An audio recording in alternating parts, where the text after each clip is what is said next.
What's going on, guys and gals? I'm back with another video and a new series where today I'm going to be reading some Google reviews, specifically Google reviews of Hersheypark and its individual rides. As you know, it's my home park, the park I work at as a ride operator, so I felt like it was the most fitting for the first episode in this series. Also, full disclosure here, I want to give credit where credit's due. This series idea came from its GP Angela, because I saw her in like a TikTok or something read a Google review of a coaster, and I thought that was hilarious. And I wanted to make a full YouTube video doing the same thing. Therefore, please go give her some love and support. Go over to her channel. Maybe go leave a comment like, Don't go into the basement of Great Bear. Don't go in the basement of Great Bear. I'm lost in the basement. Don't go in the basement. Do not go in the basement of Great Bear. Don't go in the basement. So yeah, if you guys could leave a fun comment like that over on her channel, that'd be awesome, because I really do appreciate her idea for this YouTube series. Anyways, let's just start off with some general reviews, like reviews of Hersheypark as a whole. We got a 1-star review from Christina, and it reads, "I'm only giving 1 star because my kid got sick from a cookie dough dessert and we had to leave. It's very expensive, but worth the visit if you've never been." Now, I think it's a little unfair that Christina's child is the reason Hersheypark has a 1-star review. Like, just because your kid is an overall loser in both life, Darwinism, and everything else doesn't mean Hersheypark needs to negatively be affected by that. Just get a stronger kid, get a better kid. And honestly, Darwin is probably rolling in his grave that we're still producing children that can't handle cookie dough. Moving on, we have a review from Sean. "This park is pathetic, way overpriced for half rides closed with no good reason." Now, Sean left this review a month ago, and I'm just confused how he expects us to run our rides in December. Additionally, Sean left a picture attached to his review, which is this: Wildcat, actively deconstructed. Angela wrote like a 5-paragraph essay, which is way too much. But in the middle of her Google review, she wrote, "We bought tickets weeks ago, planned a whole trip around it, only to find out they aren't even open on Fridays." What do you mean you planned the whole trip around it, but you couldn't check on the website to see when Hersheypark is open, Angela? But, oh yeah, you planned the trip. Definitely planned it, Angela. Anyways, before I get too angry at Angela, let's just read a funny review, which is simply "Old hag, angry old lady workers," which I think is hilarious. And what makes it even more hilarious is this was written 5 months ago, yet the picture included with this review is of the old entrance, which hasn't existed at Hershey for years. I don't know why they attached like a 5-year-old picture with their review that was written 5 months ago, but go off. Lily Rose writes, "Bought tickets in advance for Labor Day this year, and it rained the entire day. My 3 boys waited for this trip for a very long time." You know what, Lily Rose? That's actually my bad. Next time I'll make sure to operate Storm Runner in the rain so that when your 3 boys get launched upwards of 70 miles an hour, the rain droplets can just stab them directly in the eyes. We have a review from Joshua here that just confuses me. He writes, "Worst visit to Hersheypark ever. Was extremely disappointed. In an 8-hour period, was only able to get on 2 rides. Lines for all rides were at least a 2-hour wait." What exactly did you do, Joshua?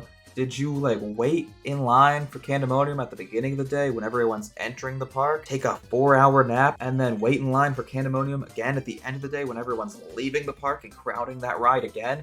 I don't understand. How did you only ride 2 rides in 8 hours? It hurts my brain. These people hurt my brain. Speaking of Candemonium, we're going to move on to Candemonium reviews next. First up, we have a 1-star review. Not good at all. Next up, we have a 2-star review that reads, "This ride has a great first drop, but everything else was so forceless. I swear, Lightning Race had better pacing. It only had 1 good drop, and then it just feels like a family coaster. This coaster has no one demographic." What are you talking about, bud? I know I have a short credits list, and I am not the most experienced enthusiast, but Candemonium has the 2nd best floater airtime I have experienced in my personal lifetime. Second only to Phoenix. And Phoenix is a roller coaster that was literally gifted to us from the heavens from Jehovah himself. But Candemonium's amazing. The airtime phenomenal, but forceless. My bad. Forceless. We actually have a surprise 4-star review coming in here from Adam. And I love this one because it just says, "If it had a loop or some crazy twists, it would be perfect." And you know what? I agree, Adam. I think Candemonium should have a loop. Actually, I'll go a step further. I think all B&M hypers should have a loop. You know what? I'll go a step further. I think all roller coasters should have a loop. I want to clock in first day of the 2023 season and see a loop on Coco Cruiser. If not, I will be very disappointed and I will be leaving a 1-star review. It's time for a wholesome intermission. I know we've been reading a lot of jokes, but I actually found a really wholesome review and I just wanted to read it off for you guys. It's from Maria and she writes, 5 stars. Love this new ride. Even my 83-year-old dad loved it. And I don't know, that one just hit me in the feels. I needed a break from all the idiots on Google to read something nice for once. Let's move on to the ride I operated the most in the 2022 season, which was Coal Cracker. And instead of finding like funny reviews of Coal Cracker, I kind of got sent down a rabbit hole. So the first review of Coal Cracker I found is from Sal, and it reads, Coal Cracker, aka Runaway Train, is a good mid-range coaster for young kids. It's smooth, pretty fast, not too many crazy dips, and no loops. And this confused me. Because Coal Cracker, as some of you may know, is a log flume, not a coaster. And you know, at first I'm like, that's a funny review, let's put it in the video. But no, it just keeps going. Because Daniel responds to Sal in his own review. Why would you need loops for a log flume ride? That's not how it works, Sal. A log flume ride mainly consists of drops and S-turns and a lot of hill. My favorite part was the drop of the camera. This ride is a classic and my second favorite ride in Hersheypark. And you know what, Daniel? I agree. I love Coal Cracker, but the conversation continues as Christopher chimes in with a 5-star review of Coal Cracker, writing, roller coaster. Do I need to say more? Yes, you do, Chris. But thankfully he does say more. It's a fun ride. That doesn't get the hype of the newer, bigger coasters. It's not a coaster, Chris. I'm gonna have a hernia.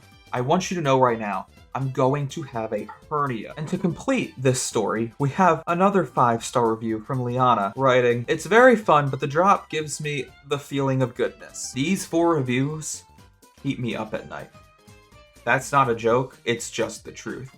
Anyways, let's move on to Liam. And you might be asking, who's Liam? Well, I was looking for a review of the Hershey Triple Towers, and I came across a review from Liam instead. And it reads, when I went up, my water broke and I started to go into labor. My child almost fell out from the 200-foot drop. When they noticed I was indeed in labor, they left me there. If I could give 0 stars, I would. And I thought, what? And I saw he had 12 more reviews. So I looked to see if any of those reviews were from Hersheypark specifically, and some of them were, so let's read those. He had a review of the park, just the entire park, and it reads, 1 star, I fell and hurt my arm. Sorry to hear that, Liam. And then he had one more review, which was of Fahrenheit, and it just reads 1 star. This is a horrible place to get your nails done. When I asked for acrylics, they refused me service and said to leave. All I wanted was to get my nails done. And this, honestly, was a much better rabbit hole to fall down. It cheered me up a little bit, especially after the Coal Cracker debacle. Anyways, going back to Fahrenheit, I found some funny reviews while I was there reading Liam's post. The first one just being a 1-star review.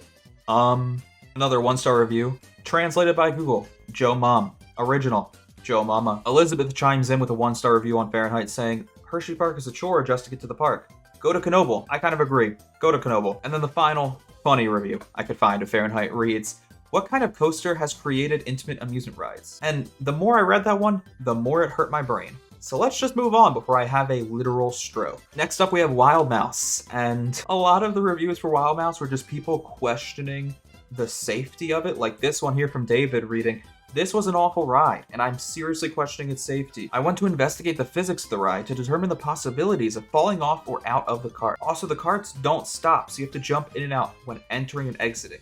Think about that. And while yes, we use a moving loading platform, we have a moving station, if someone's not properly secured in time, we will stop the station. We will stop the loading process. But also, I love how he just thinks he's some kind of like physics professor. No one's fallen out of the Wild Mouse, David. Relax, my guy. Got a nice 2-star review of the Wild Mouse coming in from Jonas. Needs the RMC treatment. And the final review for Wild Mouse, and I know I've been blocking out the last names in this entire video just to keep people's privacy, but I will show their last name because it's from Bend Over, and it reads, it feels like you're going to fall off, and the end is fun. Don't bring items on, they'll go flying. And don't trip over the tracks because you will get yelled at. Of course you will, Bend Over. What?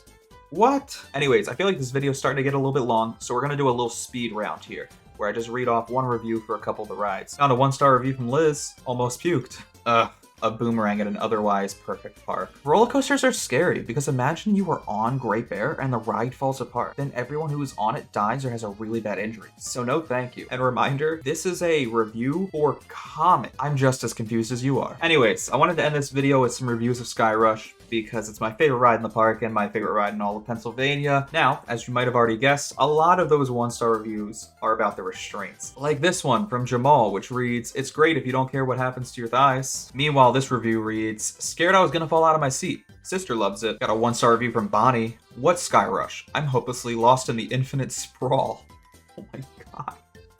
Me too, Bonnie. Me too. And finally, we have a 1-star review from Jillian. "It sucked. It was uncomfortable, and if you were a boy, your privates will be throbbing." Anyways, I hope you all enjoyed this video. If you're new here and you liked it, please consider subscribing, as I do plan on making a series out of this. Additionally, let me know in the comments what parks I should read Google reviews for next. That's going to be it, though. Have a wonderful rest of your day. I will try to as well.